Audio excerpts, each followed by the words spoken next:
क्षेत्रपाल विजय आपल्याला जागा विकायची आहे किंवा घर विकायचं आहे पण विकत नाही, किंवा लोक येतात पाहतात परत निरोप देत नाहीत, तर अशा वेळी 42 बदाम घ्यायचे.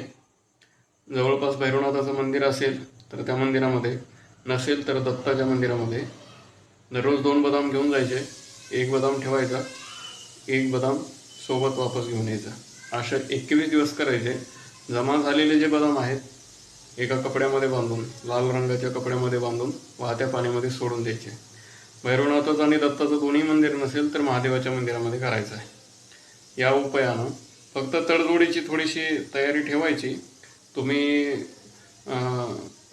शक्यतो तुमच्या मनासारखाच होतो जो व्यवहार आहे, पण नाही झाला तरी थोडी तुमची तडजोडीची तयारी असायला पाहिजे. रामकृष्ण हरी.